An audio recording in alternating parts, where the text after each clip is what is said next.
watu wanashindwa kufanya kazi.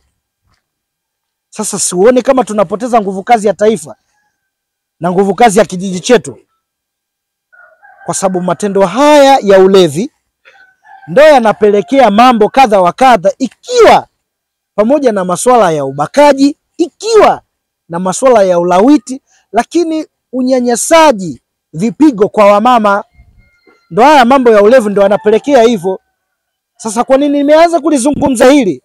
Nimeyazungumza haya kwa sababu kuna vitendo mbalimbali vya vipigo, kuna vitendo mbalimbali vya ubakaji. Nisikilizeni vizuri wanasayo. Tukizungumzia masuala ya ubakaji, ile hali yoyote ya kumlazimisha mwanamke pasipo kuwa na ridhaa yake yeye kumuingilia kimwili. Sasa unajua hilo kosa kisheria kifungo chake ni miaka mingapi? Kama ni mtoto chini ya miaka 10, hicho kifungo ni cha maisha. Lakini kama ni zaidi ya miaka hiyo 10, kifungo chake kinaweza kisipungue miaka 20. Sasa pengine watu hawalijui hilo katika swala la ubakaji. Okay, pengine labda hautokei huo ubakaji hadharani. Kuna ubakaji ndani ya ndoa. Huo ubakaji ndani ya ndoa, wewe kweli una mke wako, lakini unamlazimisha kufanya ile tendo kinyume na ridhaa yake. Huo ni ubakaji ndani ya ndoa na ni kosa. Lakini pengine hawa wanawake hawaji kushtaki kwa kuogopa, je, ni nani ambaye anaweza kanisaidia? Na ndio maana zipo ofisi za ustawi wa jamii, lipo dawati la jinsia pale polisi, zinafanya hivyo vitu. Watu hawaelewi. Tumekuwa tukipokea kesi kadha wa kadha, wanawake wanapigwa. Kanuni ya adhabu sura ya 16 kuanzia kifungu cha 254 vimezungumza hivyo. Endapo utampiga mtu yeyote, sio mwanamke tu, hata mtu yeyote,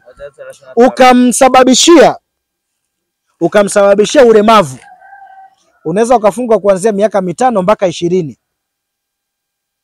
Sasa niambieni, huku wangapi wanapokea vipigo? Sijazungumza wanawake peke yake, nimezungumza hata wale wengine ambao wanawaonea labda jinsia moja kwa jinsia moja, hiyo hiyo inaonyesha jinsia moja hiyo, kama mwanaume kwa mwanaume au mwanaume kwa mwanamke. Je, ni wangapi wanapitia hivyo vipigo?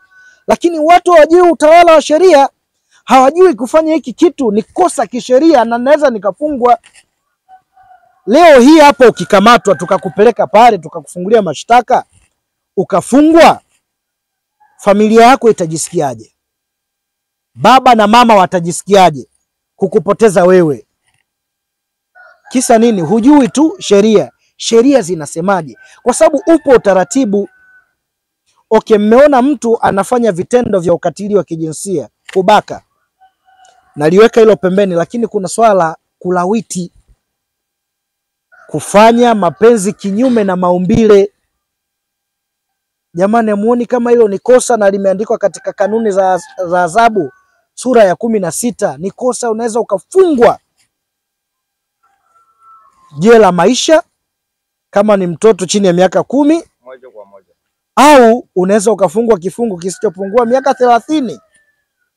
Tunao mifano pale wilayani, kuna watu ambao wamefungwa, lakini wakati mwingine mtu nakuta haelewi. Kumbukeni mwanzo wakati nazungumza hapa nimesema swala la ubakaji. Swala la ubakaji, kumuingilia mwanamke au kumuingilia jinsia yoyote ile kinyume na taratibu au pasipokuwa na ridhaa. Ridhaa hii naizungumzia ipi hapa?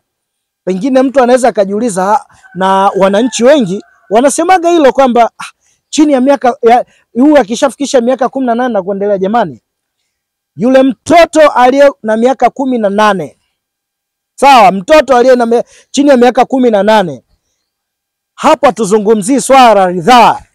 Tunategemea huyo chini ya miaka 18 awe shule, awe sehemu fulani.